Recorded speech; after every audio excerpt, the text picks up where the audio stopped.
Welcome back, listeners, to the BizBlend podcast, the show where business, life, and inner work collide. I'm your host, Sana, and today we are talking about something that usually doesn't usually show up in boardrooms or LinkedIn posts: emotional regulation. We're taught how to manage money, manage teams, manage time, but rarely how to manage our emotional reactions. And yet, most of our biggest career mistakes don't come from bad strategy. They come from stress, fear, exhaustion, or impulse.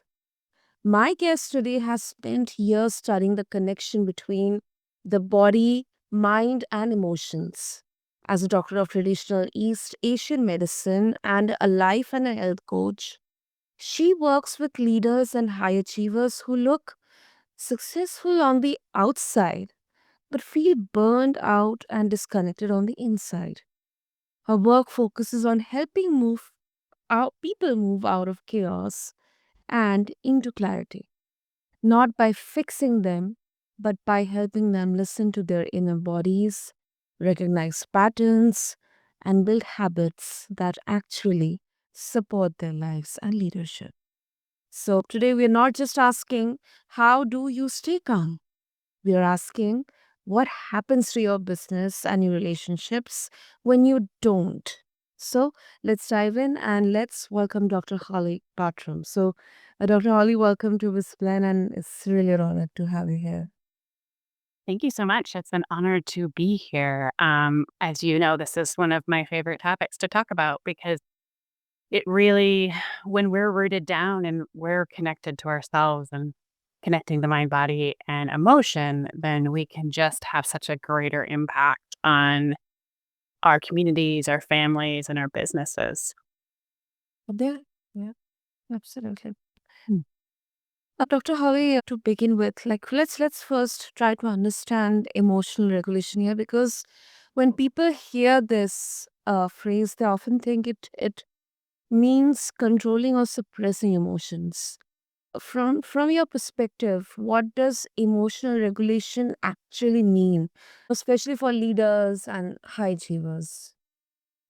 Yeah, I think you're absolutely right. Emotional regulation, in the simplest terms, to me means living in what we call our window of tolerance. And so we can't stop things from coming at us. Our lives always have highs and lows. And if we're emotionally regulated, we're able to respond to those situations in kind, compassionate to ourselves and others way. And we're not allowing those situations to derail us. But that does not mean, which I think is what happens, is that does not mean that we don't feel emotions, we don't experience emotions. But if we've sort of done the work on the outside of the boardroom or outside of the team meetings, um, then we can use those skills to sort of adapt to those situations. And so then we're not having to suppress extreme emotions because we're just we're able to regulate them before they kind of even start versus suppressing them down and that kind of thing. Mm. Well, I really find that interesting because in business culture, I mean, we reward people for being tough or unshaken or aggression, but not necessarily for being self-aware. It's like the body is often the first place actually where the stress, it kind of manifests in there, before even mind admits anything. And that's exactly what where we uh usually see when people talk about burnout, like how they realize that they're having burnout.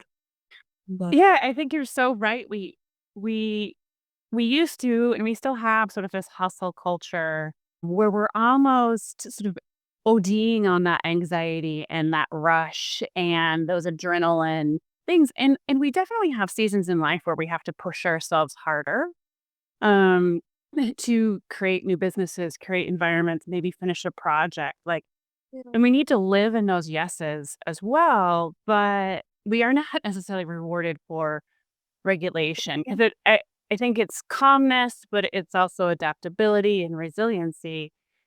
And and so it's very, very easy to kind of see and almost feel it, right? Like you're seeing people on Instagram or you're seeing all this stuff where you're like, "Oh my gosh, I need to be doing this. I need to be doing this. I need to be doing this."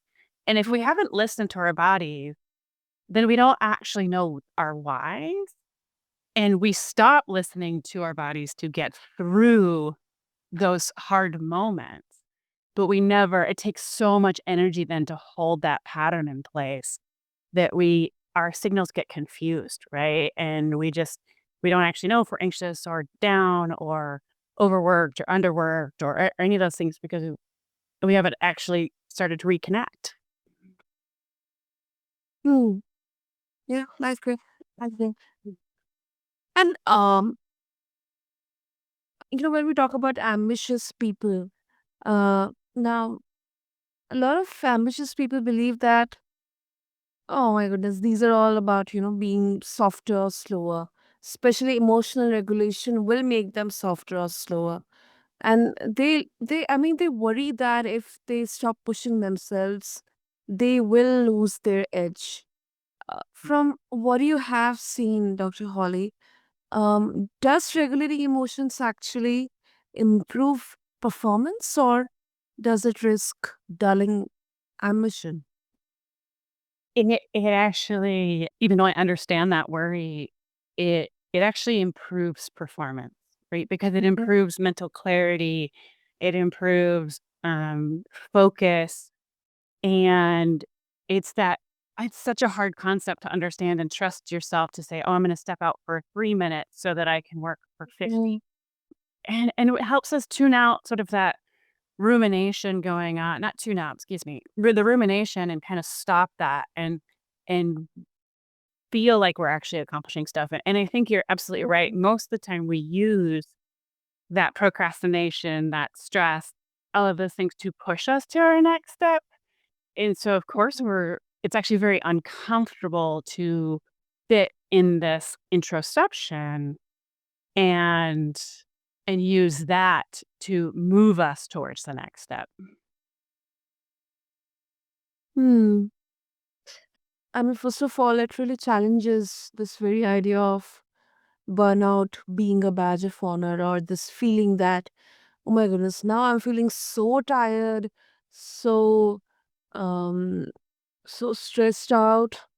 Um Somewhere down the line it kind of gives you that satisfaction that yes, okay, um you know, I have done something today. Otherwise, if there is a rest in there, if there's no feeling like, basically the burnout is the badge of honor here. That's what I like want to say. But if you can share some examples, or maybe some observations, or um, case studies of how someone's work or leadership style changed once they learned to regulate their stress instead of living inside it. Yeah, I think absolutely burnout in most cultures is a badge of honor. Um, when we start to find our own rhythm and start to emotionally regulate, we do see just such a stronger communication skill, and Mm. our projects are going to take less time.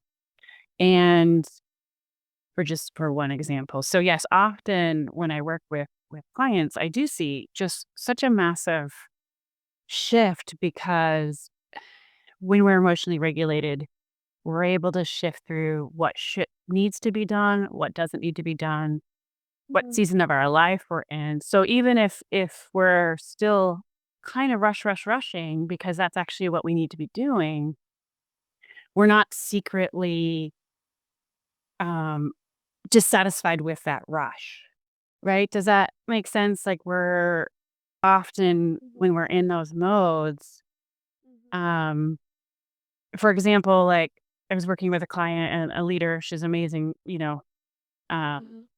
business owner, and she didn't even kind of it's hard to see our own selves, and so she's like, "I can't do this in the morning, right? I can't I'm supposed to do all these things for health-wise, and I just can't get them in." And Right. we were able to say, "Oh, well, look at this lunchtime that you're not using for, and so we were able to kind of restructure this. And now she's, much healthier and much more grounded in her emotions. And she didn't actually have to quit work or, it wasn't this massively extreme example. Yeah. Yeah. Well, it- that's right. That's right. Some argue here, Dr. Holly, that uh, stress is what creates innovation and urgency. Like there's good stress and then there's bad stress. Um, so if everyone regulated their emotions and everyone slowed down, wouldn't that make people complacent or less competitive? Like, it's kind of a very nuanced, angle that, we're trying to explore. So what's your thought on this? Oh, it's such a great angle because I think that's one of the reasons that most of us don't want to slow down because we are very scared that we will become complacent or not create, the necessity of invention, right? And necessity is the invention that can get what but I disagree in the context of this misunderstanding that emotional regulation is slowing down. Emotional regulation does not have to mean cutting back on what you're doing. It means understanding your like it's movement with intention. It's um tuning out, like not being impacted by all the noise that happens in our lives. So I understand where we fear that complacency will happen if we slow down, but it's Mm, not really emotional regulation isn't really slowing down. Hmm. Hmm. Yeah, that actually makes sense, Dr. Holly. Mhm.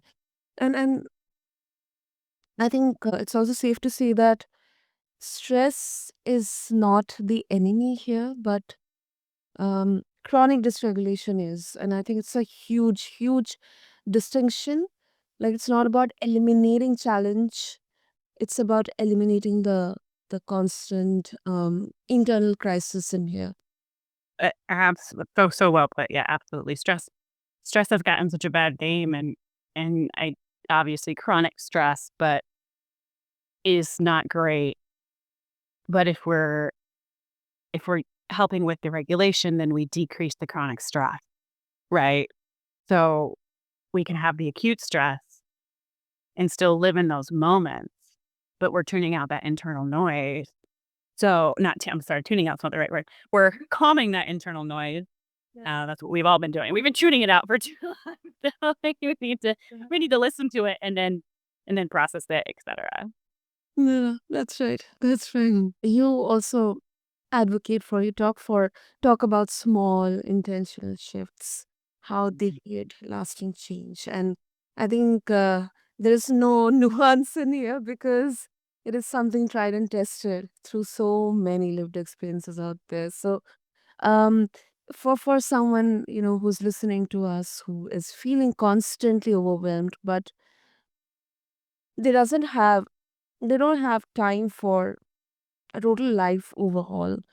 Are there any realistic starting points?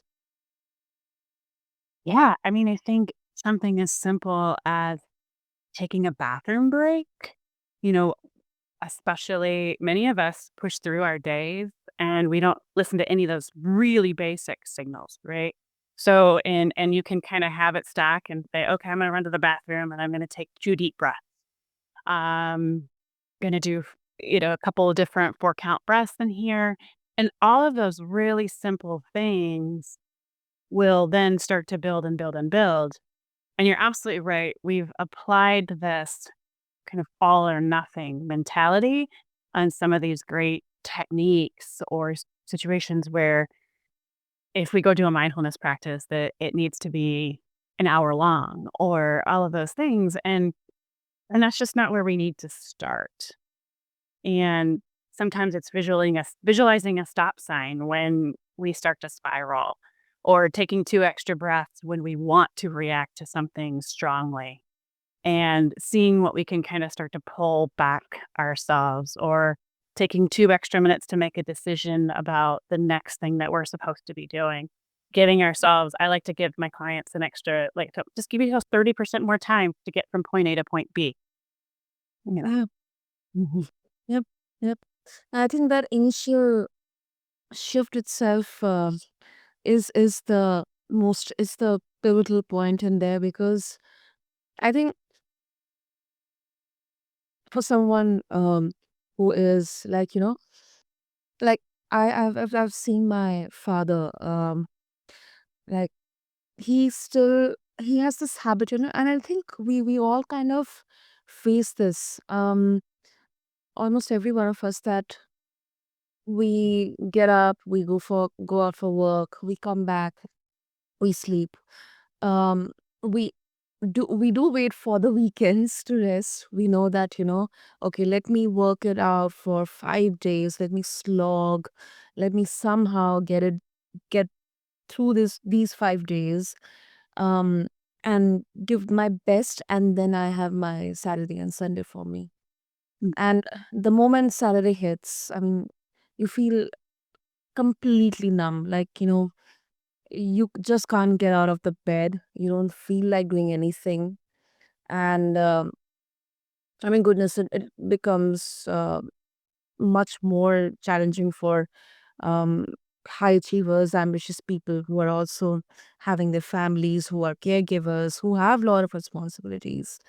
Um, and then once they kind of try to, um, let's say, retirement, or maybe they're taking a break, um, uh, when they stop that rhythm, that routine, they feel like, it has kind of eaten down a part of their identity. Like, Mhm. it has absolutely made them worthless. Their worth, their identity is attached to the fact that, they work. Not that work is just a part of their life. Work is their life. I mean, Mm. it's their work. So I think that that shift, that consideration, that no, it's not just your identity or your worth. There are things outside that also. I think it's a deep shift. It takes time. For me, that's what I feel, Dr. Holly.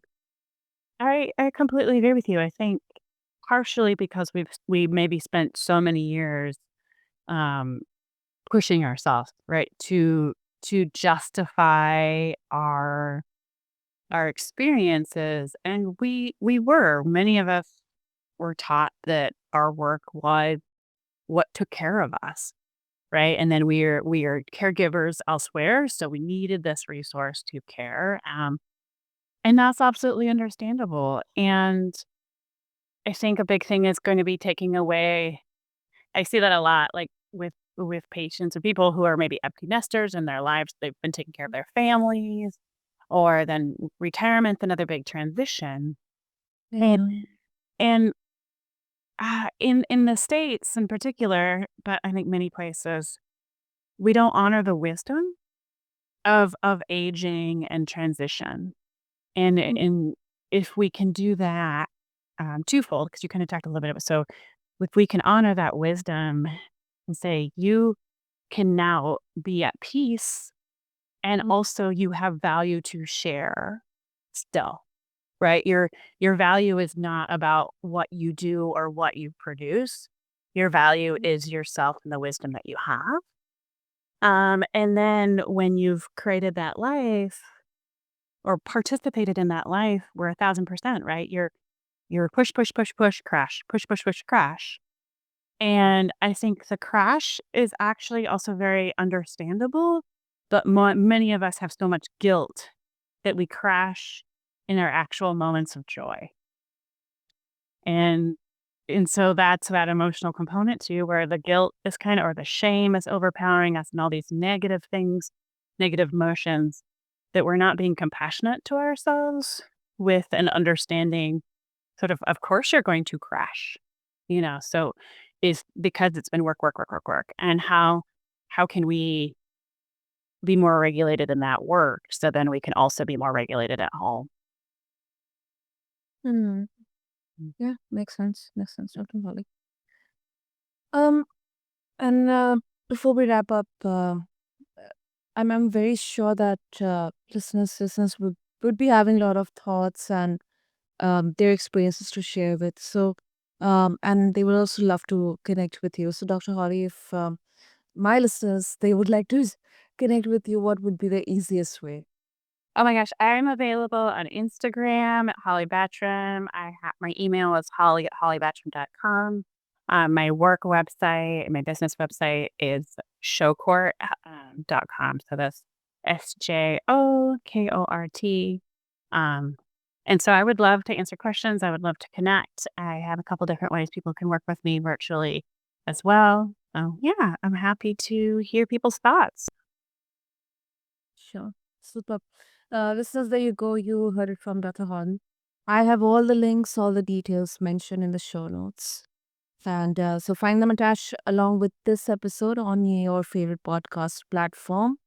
And let me tell you, listeners, I think today's conversation it really challenges the idea that success has to always feel like suffering.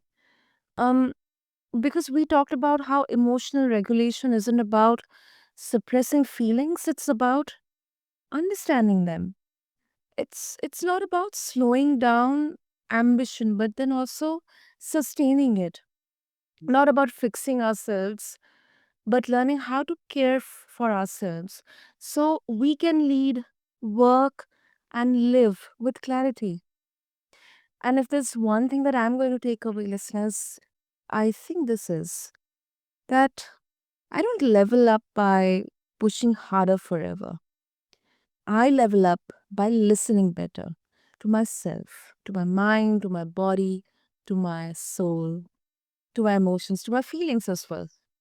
So, to all of our listeners, if you have been feeling constantly on edge, reactive, or exhausted, maybe the question isn't what's wrong with me. It is maybe what I am not regulating.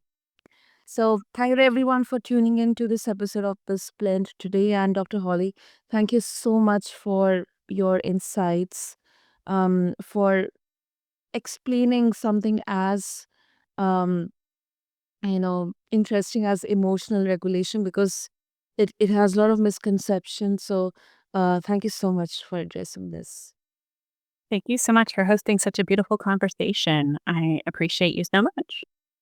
Thank you, Dr. Holly. And once again, listeners, if this episode connected with you, or maybe some part of it resonated with you, share it with someone who is always fine but probably tired.